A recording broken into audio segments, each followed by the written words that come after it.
Sweet. Okay, here we are, joined by Coach Cook, getting ready for our Stephen Argyle matchup tonight. Coach was gracious enough to join with us. First time we've got a chance to sit down with you this year, Coach.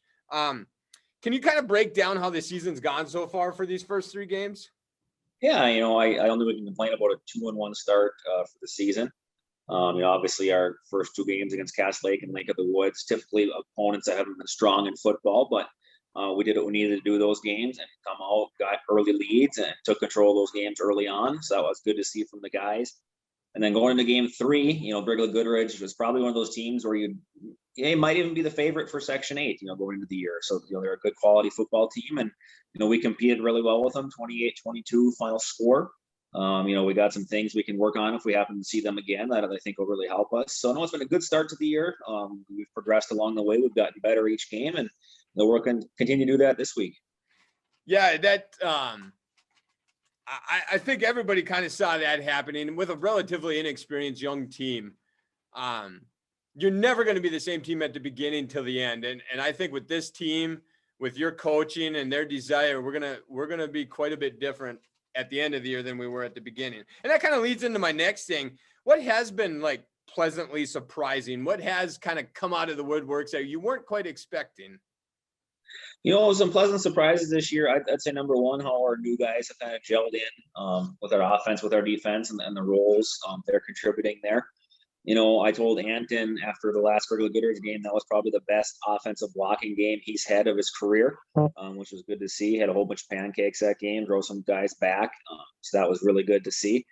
Defensive wise, Colton Scherf's done a really good job for us. He got a lot of experience there last year. One of our returning guys that has some defensive experience, so his leadership stepped up there. So those are just a few positives throughout the year that we've really liked to see so far. I think our special teams have stepped up a lot this year.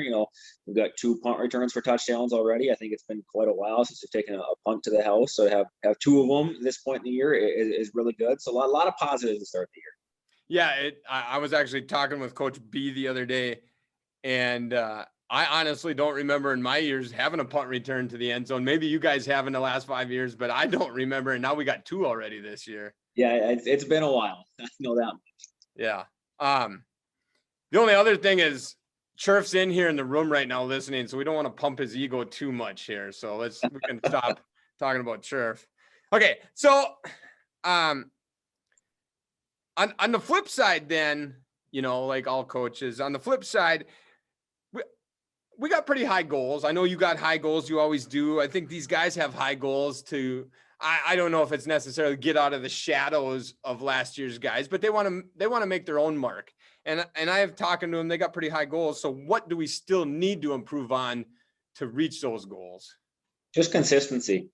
In all aspects of the game, when it comes to run blocking, we got to consistently hold our blocks better.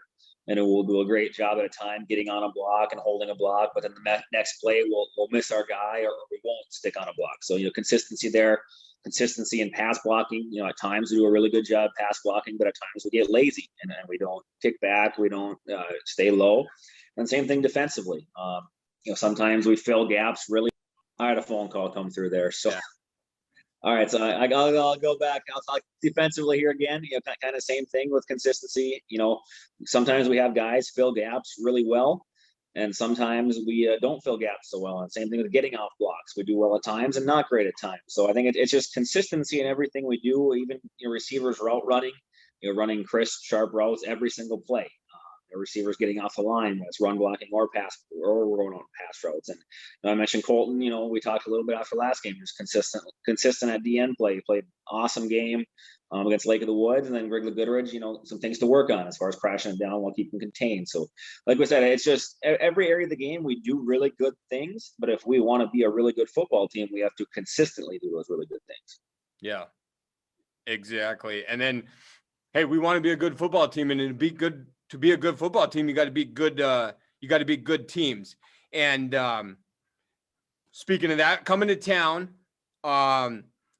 a perennial powerhouse in the North. I think we all wished, I'm sure their side included and my side as a fan, I think we all wished we could have matched up last year with Stephen Argyle with last year's team and their last year's team to, to quote unquote, take one from Game of Thrones to see who the true king of the North would have been. It would have been a fun matchup. Didn't happen. Well, the thing about that would be if last year was a normal year, where we would have met him would have been the state championship. Yeah. So whatever, last year being last year. This year, though, kind of something that never happens in Stephen Argyle. They're coming into town with an 0-3 record. I think anybody that follows football, particularly in Northwest Minnesota, knows that you just can't chalk one up to us because they've played Norman County East, they've played Warren, and they've played Kittson, all three pretty dang good teams. And they had a tight one with Warren, a relatively tight one with Kittson. So this is not a typical rollover 0-3 team right now. No, like you said, their opponents are combined 8-1 on the year. So that says a lot for what they've played. And their past two games have been very close. They've had chances to win their past two games. Just have been a little bit short. Stephen Argyle might be one of the best coach teams we faced all year.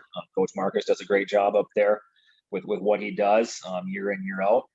Numbers wise, they're down a little bit this year, just like kind of we are. I know last game, I think they had maybe 14, 15 available based on 3-4 injuries with guys on the sidelines too. So who knows what they're going to have available this game, if they got guys back or not. But, with Stephen Argyle, we're going to get a team that's fundamentally solid.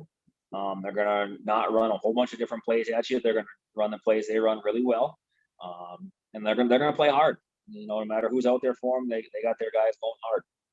Yeah, and kind of what I wanted to end with is, for the people that have watched Stephen Argyle in the past, are we going to see a lot of the same? Are they going to be in their double wing, run dominated offense? Are they going to be in their odd man 3-4-5-2 with the cover 2 look, or is it a new kind of Stephen Argyle scheme? Well, offensively, you're going to see same old Stephen Argyle, double wing, lots of motion. Toss plays, trap plays, dive plays off the motion, pull their guard, kick the D end, pull guard, loop them around, cut block, D tackles. So a lot of the same old offensively as far as Stephen Argyle goes. They're going to pass when they have to, but they don't want to. And then they'll try lull you to sleep with their motion and get you to come up and bite and hit you with a big pass play over the top, typically from a backside tight end. So we got to be aware of that. And, defensively, first 2 games of the year, it was same old Stephen Argyle. Their 5-2 defense covered 2, but I don't know if personnel wise, last game they switched things up a little bit. They came out with a 4-man front, what we would consider a base eagle, to where they had 4 guys down real tight and then kind of 3 linebackers spread out a little bit and a cover 2 over the top still. And when they came to that, their 4 linemen, really what they looked to do was shoot gaps really hard as quick as they could. So we had to prepare for both this week. Warren runs a similar style offense to we do. So it was good to be able to see them play against Warren. That's where they came with, kind of like I said, that base eagle look, that forefront. So able to hope, we're expecting something similar to that. But like I said, maybe that was due to some injuries or something of that nature. So we'll see if they got back. And it was good to watch them play Kittson County Central too, because Kittson County Central plays the same defense that we do. Kittson's essential is a 4-man front, 4-2 cover 3 primarily. So we get to pick up on some blocking schemes and things of that nature. Yeah. That's always nice to prepare for. Either way, I think the kids are excited. I think the fans are excited. It's going to be cooler out, like a 58-degree high, but that's always nice, especially when both teams are kind of relatively low on numbers. It's those hot days when we don't have many subs kind of stink, but we can avoid any cramping issues. Yeah, especially on our point to avoid some cramping issues. But hey, I think a lot of people look forward to this game, and thanks for joining us, Coach Cook. Good luck. All right, thank you, guys. Thank you. There it is, Coach Cook. Pre-game speech, you might say. All right. Cool. Thank you. We'll get it up on ready to go for the broadcast tomorrow.